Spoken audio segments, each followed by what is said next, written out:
আসাম মণিপুর সীমান্ত অঞ্চলে কাছাড় পুলিশের কড়া নিরাপত্তা ব্যবস্থা। স্থলপথ এবং জলপথে দিনে রাতে চলছে পুলিশি টহল।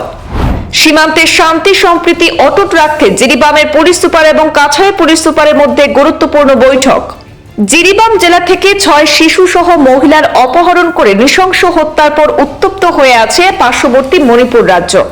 মণিপুর রাজ্যের জিরিবাম জেলার বর্তমান পরিস্থিতির প্রতি লক্ষ্য রেখে আসাম মণিপুর সীমান্ত অঞ্চলে কঠোর নিরাপত্তা ব্যবস্থা গড়ে তোলা হয়েছে কাছাড় পুলিশের পক্ষ থেকে। মণিপুর রাজ্যের অগ্নিগর্ভ পরিস্থিতি যাতে কাছাড় জেলায় না পড়ে তার প্রতি লক্ষ্য রেখে সীমান্ত অঞ্চলে দিনে রাতে পুলিশি টহল জারি রয়েছে। ফলে জলপথ এবং স্থলপথ দুদিক থেকেই চলছে একেবারে কড়া টহলদারি ব্যবস্থা। রাতের অন্ধকারেও যন্ত্রচালিত নৌকা নিয়ে টহলদারিতে ব্যস্ত কাছাড় পুলিশ এবং কমান্ডো ব্যাটালিয়নের দল, যাতে মণিপুর রাজ্য থেকে কোনো দুষ্কৃতকারী কাছাড়ে প্রবেশ করে কোনো দুষ্কর্ম করতে না পারে তার প্রতি লক্ষ্য রেখে সীমান্ত অঞ্চলে গড়ে তোলা হয়েছে কড়া নিরাপত্তা ব্যবস্থা।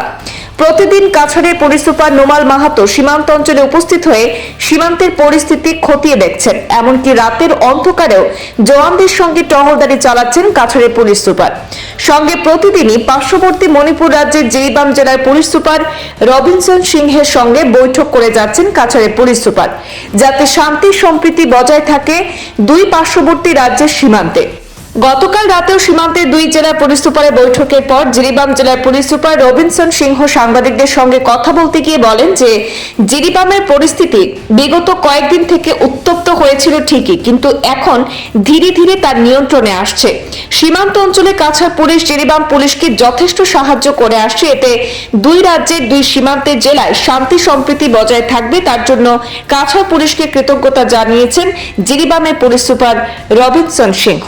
We have been conducting this kind of joint patrolling with district police of Kasar, and our SP Kasar, Sir Numal, has been very instrumental in maintaining law and order in border areas, especially in the riverine areas also. So they have been conducting regular patrolling in the river ways. So at the same time, this side also, Jiribam district side also, we have been conducting this sort of night patrolling in the border area between the Kasar and the Jiribam.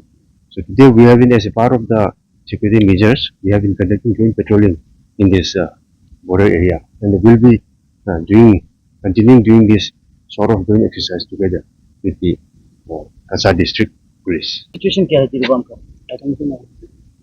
I would say for the last few days, let's say for the last few weeks, the situation has been quite tense, but now I would say the situation is under control.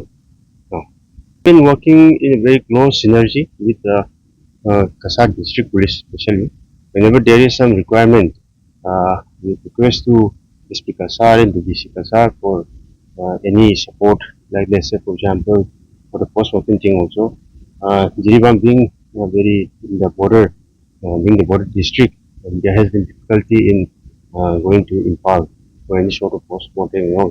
So we have been working together with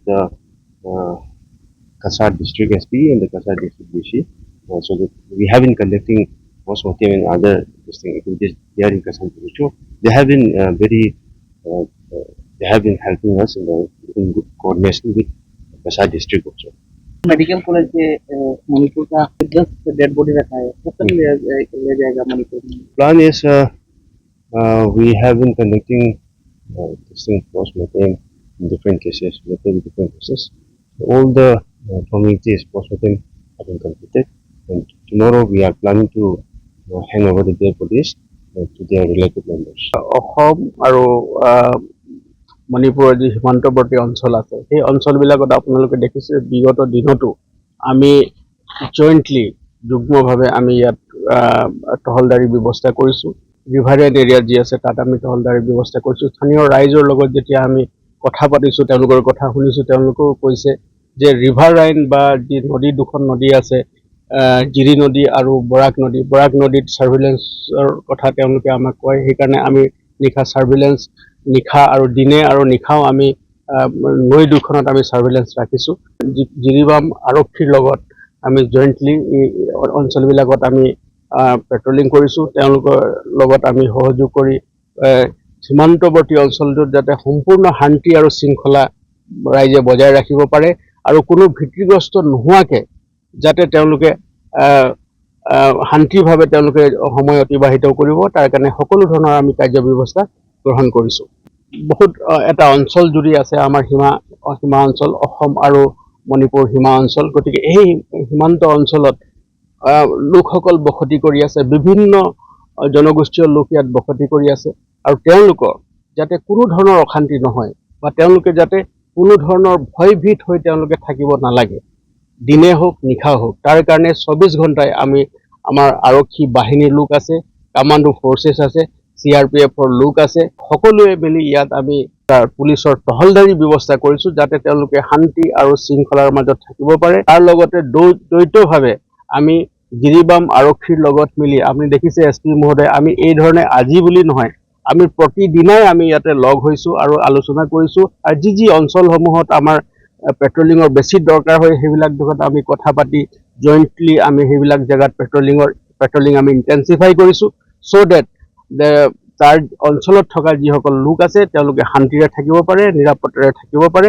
আৰু ইয়াত যেতিয়ালৈকে শান্তি বা স্থানীয় ৰাইজে যেতিয়ালৈকে আশ্বস্ত নহয় তেতিয়ালৈকে আমাৰ এই পেট্ৰলিঙৰ যি ব্যৱস্থা আছে, পুলিচৰ যি টহলদাৰী ব্যৱস্থা আছে, ই অহৰহভাৱে চলি থাকিব। অসমৰ মাননীয় মুখ্যমন্ত্ৰী ডাঙৰীয়াৰ কাৰা নিৰ্দেশ আছে, মাননীয় আৰক্ষী সঞ্চালক প্ৰধান দ্বাৰা কাৰা নিৰ্দেশ আছে যে কোনো ধৰণৰ মণিপুৰত হোৱা বিভিন্ন পৰিস্থিতি যাতে আমাৰ ইয়াত যাতে আমাৰ জিলাখনৰ ভিতৰত যাতে কোনো ধৰণৰ অপ্ৰীতিকৰ পৰিস্থিতিৰ সৃষ্টি নহয়, তাৰ কাৰণে আমি দিনে নিশাই কাম কৰি আছোঁ আৰু কোনো এনেকুৱা অপশক্তিয়ে যদি আইন আৰু শৃংখলা পৰিস্থিতিৰ সৃষ্টি কৰিবলৈ চেষ্টা কৰে বা কোনো দুষ্কৃতকাৰী লোকে সোমাই আহি যাতে অপ্ৰীতিকৰ ঘটনা কৰিবলৈ চেষ্টা কৰে, তেওঁলোকৰ বিৰুদ্ধে কঠোৰতম আইনগত ব্যৱস্থা ল'বৰ কাৰণে আমি তৎপৰ হৈ আছোঁ আৰু তেওঁলোকৰ বিৰুদ্ধে কঠোৰতকৈ কঠোৰ আইনগত ব্যৱস্থা আছে তাক ল'বলৈ আমি তৎপৰ হৈ আছোঁ।